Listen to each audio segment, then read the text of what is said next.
Hello students, my name is Kavisha Arora and welcome to my channel Commerce Study. So from today we are starting the chapters of accounts, in which I have first taken the book of analysis of financial statements of class 12th, in which I am starting the chapter 6 cash flow statements. If you have not seen the previous classes, please do see them and please like and subscribe my channel and share it with your friends. So I have first taken this chapter because इसका relation किसी भी दूसरे chapter से नहीं है, ये एक different topic है. So first is definition. So जो टर्म है हमारा कैश फ्लो स्टेटमेंट, वो हमें क्या बताता है कि ये एक ऐसा स्टेटमेंट है जो हमें कैश फ्लोज के बारे में बताता है. कैश फ्लोज मीन कितना कैश आया और कितना कैश गया.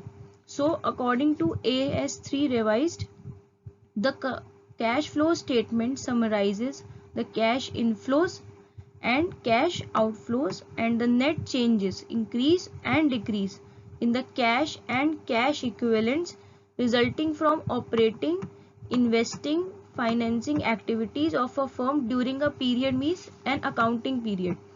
So यहाँ पे सबसे पहली टर्म समझने की है कि cash and cash inflows and cash outflows means कहाँ से कैश आया और कहाँ कैश गया और कितना चेंज हुआ कैश में एंड कैश इक्विवेलेंट्स में.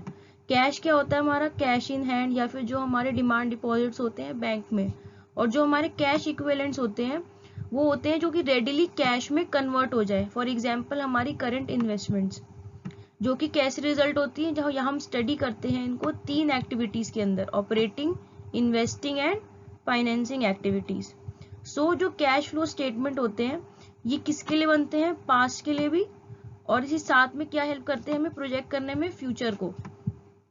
A cash flow statement is prepared on the basis of 2 comparative balance sheets of the past years. मतलब ये 2 कंपैरेटिव बैलेंस शीट्स की हेल्प से हम प्रिपेयर करते हैं, तभी तो हम लोग यहाँ पे नेट चेंज निकाल पाते हैं, कितना इंक्रीज हुआ कितना डिक्रीज हुआ.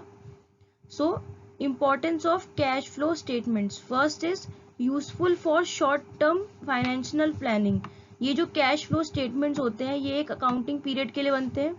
So short term financial planning में हमें हेल्प करते हैं. Useful in preparing cash budget. जो हमारा कैश फ्लो स्टेटमेंट्स हैं ये हमारे बैक रिकॉर्ड्स मीन्स हमारे पास्ट रिकॉर्ड से बनते हैं, और जो हमारा कैश बजट होता है ये हमारे फ्यूचर रिकॉर्ड्स के लिए बनाया जाता है. तो हम पास्ट रिकॉर्ड्स की हेल्प से हमारा फ्यूचर बनाते हैं. सो कैश फ्लो स्टेटमेंट्स हमें हेल्प करता है कैश बजट को प्रिपेयर करने में. Comparison with the cash budget, हम इजीली कंपेयर कर सकते हैं इसको और कैश बजट को कि क्या डिफरेंस है. Study of the trends of cash receipts and cash payments. ये हमें बताता है कि हमारे को कितनी जल्दी हमारे कैश रिसिप्ट्स आ रहे हैं और कितनी जल्दी हम लोग अपनी पेमेंट्स कर पा रहे हैं. Helpful in ascertaining cash flows from various activities separately. हम इसमें कैश फ्लोज और कैश आउटफ्लोज को स्टडी करते हैं 3 एक्टिविटीज के अंदर अलग अलग, ऑपरेटिंग, इन्वेस्टिंग एंड फाइनेंसिंग. ये हेल्पफुल होता है टू द आउटसाइडर्स कि वो इसकी हेल्प से पता कर सकते हैं कि हमारी फर्म की पोजीशन क्या है. Next is limitations of cash flow statement. It is not suitable for judging the liquidity. जो हमारी लिक्विडिटी होती है वो हम पता करते हैं कि हमारी फर्म की कैश पोजीशन कैसी है, बट यहाँ पे तो हम स्टडी करते हैं कि कैश प्लस कैश इक्विवेलेंट्स, तो हम प्रॉपरली जज नहीं कर पाते हैं हमारी फर्म की लिक्विडिटी को. Possibility of window dressing. जो कैश ट्रांजेक्शन्स होते हैं या फिर जो कैश की हम स्टडी करते हैं उसमें इजीली हम लोग मैनिपुलेशंस कर सकते हैं, विंडो ड्रेसिंग कर सकते हैं. It ignores non cash transactions. ये सिर्फ कैश ट्रांजेक्शन्स को ही कंसिडर करता है, नॉन कैश ट्रांजेक्शन्स को इग्नोर कर देता है. It ignores the accrual concept of accounting. जो अक्रूवल कॉन्सेप्ट ऑफ अकाउंटिंग है वो है क्या बेसिकली कि हम क्रेडिट ट्रांजेक्शन्स भी लें, बट ये उसको क्या करता है, इग्नोर कर देता है. ये सिर्फ क्या लेता है, कैश ट्रांजेक्शन्स को लेता है. तो जो सबसे इंपॉर्टेंट कॉन्सेप्ट है अक्रूवल कॉन्सेप्ट जिसपे हम अकाउंटिंग करते हैं, उसे ये क्या करता है, इग्नोर करता है. Procedure of preparing cash flow statements. So जो ICAI है, Institute of Chartered Accountants of India, इसने एक इशू किया अकाउंटिंग स्टैंडर्ड AS3 रिवाइज्ड, जिसके अंडर हम लोग हमारा कैश फ्लो स्टेटमेंट प्रिपेयर करते हैं. ये मैंडेटरी है कमेंसिंग ऑन और आफ्टर 1 अप्रैल कुछ एंटरप्राइजेस के लिए.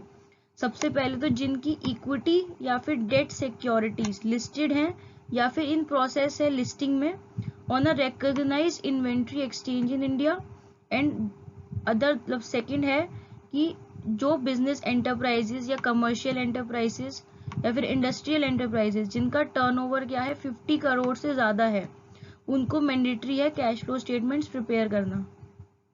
सो नेक्स्ट इज कि जो कौन सी फॉलोइंग टर्म्स हैं जो कि हम लोग प्रिपेयर करने में हेल्प करती हैं या फिर हम प्रिपेयर करते हैं इन कैश फ्लो स्टेटमेंट्स। सबसे पहला टर्म है कैश एंड कैश इक्विवेलेंट्स।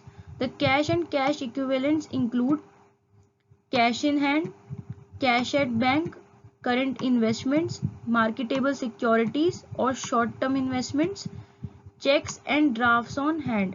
और जो एक्टिविटीज हैं जिनके अंडर हम लोग इनको स्टडी करते हैं वो क्या है, cash flows from operating activities. ये कौन सी एक्टिविटीज होती हैं जो कि हमारे डेली बिजनेस से रिलेट करती हैं, purchase sale of goods for example, जिससे हम लोग प्रॉफिट एजर्टेन करते हैं अब अपनी फर्म का। नेक्स्ट है cash flows from investing activities. Investing activities कौन सी होती हैं जो कि रिलेट करती है हमारे purchase sale of long term asset से। और जो थर्ड है वो है cash flows from financing activities जो कि रिलेट करती है हमारे कैपिटल और लॉन्ग टर्म बोरोइंग से। सो मैं आगे अपकमिंग क्लासेस में इन तीनों एक्टिविटीज को अलग अलग करके एक्सप्लेन करूंगी, पहले operating, then investing and then financing. उसके बाद हम लोग पूरा प्रोसीजर समझेंगे कि इन तीनों को एक साथ लेकर हम लोग एक कैश फ्लो स्टेटमेंट को कैसे प्रिपेयर करते हैं। ये चैप्टर आपके एग्जाम पॉइंट ऑफ व्यू से बहुत इंपॉर्टेंट है। अराउंड 8 to 10 मार्क्स का इस चैप्टर में से आएगा एंड एक 6 मार्क्स का क्वेश्चन तो कंपलसरी लॉन्ग में आएगा ही आएगा। So thank you for watching. Please like and subscribe my channel and share it with your friends. Thank you.